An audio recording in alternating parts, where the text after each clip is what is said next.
Et oui, septembre, c'est un peu comme janvier, hein, les nouvelles résolutions de la rentrée. En avez-vous pris, vous?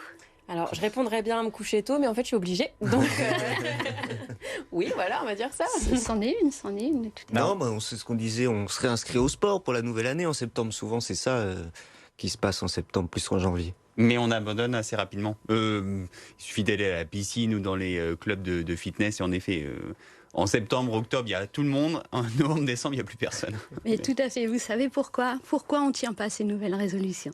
Il faut pas de la persévérance, mais être régulier De la pour discipline. tenir. Oui, de la discipline. La discipline, c'est excellent. En fait, trop souvent, on se fixe des objectifs un peu trop vagues. On dit, je vais me remettre au sport. Ouais, c'est-à-dire, c'est très très vague. Ou alors, oui, je vais me coucher tôt. Ça veut dire quoi se coucher tôt? C'est quelle heure? Ou alors, ça y est, maintenant, je fais attention à ce que je mange. Ça veut dire quoi? Voilà. Donc, il va falloir plutôt se fixer des objectifs précis et pas trop ambitieux non plus. Des objectifs qu'on va pouvoir atteindre, en fait, des objectifs SMART, spécifiques, pardon, mesurables, atteignables, réalistes et temporels. Voilà.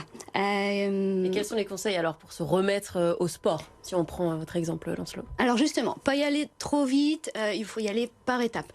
Il vaut mieux commencer par une séance de sport, puis 2, puis 3, plutôt que l'inverse, dire « Ah, je vais y aller tous les jours ». Par semaine. Par semaine, oui, parce que sinon on va se dégoûter. Hein. C'est ce qu'on voit en fait à la salle. Les gens viennent tous les jours. Et puis au bout de 2 semaines déjà, ils se rendent compte que, alors déjà, ils sont fatigués. Hein, et puis qu'ils n'ont plus le temps pour autre chose. Donc il faut se laisser le temps pour chaque chose. Il faut pouvoir mettre dans son planning. On planifie tout et j'ai un temps pour le sport, mais j'ai aussi un temps pour faire les courses, pour faire le ménage, pour les enfants, pour la famille. Donc il faut tout planifier, y compris le sport. Il faut savoir aussi que si on veut en faire trop tout de suite, le cerveau, lui, il va bloquer au bout d'un moment. Il résiste au changement. Donc il faut plutôt lui apporter par petites touches un petit changement pour avoir le temps de l'intégrer. En général, on dit qu'il faut plutôt 3 semaines pour intégrer une nouvelle chose. Donc une chose, je fais pendant 3 semaines. 3 semaines après, je mets une deuxième chose. 3 semaines après, encore une troisième chose, si nécessaire. Hein, tout dépend de l'objectif qu'on s'est fixé. Et souvent l'été, quand on revient en septembre, on se dit on va éliminer les excès de l'été. Ça peut être frustrant aussi d'avoir des objectifs sur la nutrition. Comment bien s'y prendre? Voilà, il va falloir déjà se fixer des objectifs, donc comme on disait, très précis. C'est pas je veux perdre du poids, c'est je veux atteindre tel poids. Pourquoi? C'est pas forcément un chiffre, hein. Moi je suis plutôt contre les chiffres, mais parce qu'on a acheté un pantalon, une robe, et on rentre plus dedans, et l'objectif c'est je veux rentrer dans cette robe. Il va falloir y mettre un temps aussi. Je veux rentrer dans cette robe pour l'été prochain. Donc on va pouvoir cibler et comme ça on va pouvoir avancer petit à petit vers notre objectif. Donc c'est très bien aussi de prendre un carnet et de noter les avancées vers notre objectif. Aujourd'hui j'ai perdu, ou cette semaine, hein, on va plutôt être à la semaine, voire au mois. N'essayez pas d'aller trop vite. Voilà, sur une perte de poids, ne pas vouloir perdre plus de 1 kilo par semaine, c'est déjà énorme.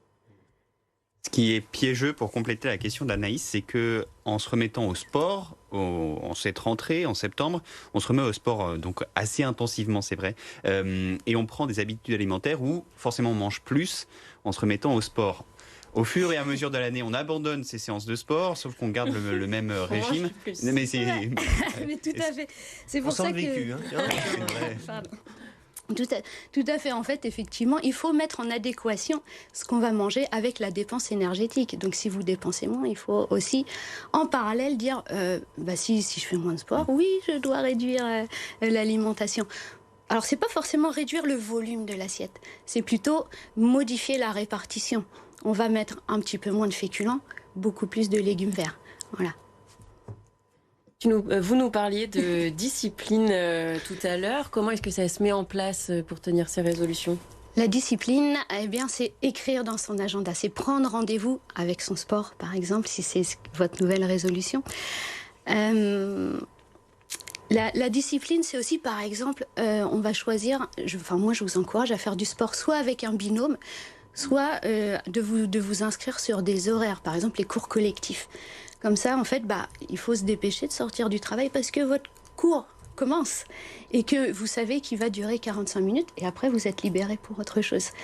La discipline, c'est le rendez-vous. Voilà. Donc moi, je suis coach pro cours collectif. Donc vraiment, je vais vous encourager. Moi, j'adore cette formule parce qu'on se motive ensemble. Vous avez un coach en face de vous qui va vous proposer des exercices, qui va vous corriger, qui va vous motiver. Et le choix du coach est très important. Il faut qu'il vous donne envie. Voilà. La plupart des participants qui viennent dans mes cours, ils viennent autant pour leur santé que pour passer un très bon moment. On est avant tout là pour s'amuser et puis on bénéficie des bienfaits du sport. On en discutait juste avant l'interview. Carole me disait que le coach correspond, en fait, le profil du coach, c'est presque le même profil que tous les participants qui l'accompagnent, en fait. Oui, même en général. Morphologiquement, dans les âges, c'est assez drôle, mais c'est ce que vous constatez, ouais. Oui, parce que quelqu'un qui se fixe un objectif, en fait, finalement, il va choisir un coach à son image ou à l'image qu'il veut atteindre. Donc moi, je corresponds en général plutôt aux personnes qui ont autour de 40 ans, voire plus, qui ont eu des enfants et qui travaillent. Et je leur donne plein de petits conseils. En plus, pendant la séance de sport, c'est ça qui est drôle, c'est que moi, je parle pas que sport pendant le cours. On parle aussi nutrition, on parle organisation. Voilà, parce que ça fait partie de la vie quotidienne. Il y a aussi le mental qui joue beaucoup, puisque quand on se remet au sport, c'est pas forcément évident tout de suite. Moi, on m'a souvent dit que quand en fait le mental lâche, le corps est encore capable de faire beaucoup. Est-ce que c'est vrai? Est-ce que ça permet de rester motivé de savoir ça? En fait, dans les deux sens, hein, ça va. Pour que le mental tienne, en fait, c'est se faire plaisir. En fait, c'est ça, c'est de se dire, je vais passer un bon moment. Moi, ce que je dis quand, par exemple, on est en train de se faire une séance de fessiers et que je vois les grimaces qui commencent à se faire aux participants, je leur dis, bon, on pense pas à l'exercice qu'on est en train de faire, à la douleur, non. Pensez aux fessiers ronds que vous voulez avoir pour cet été. Là, ça passe tout de suite mieux.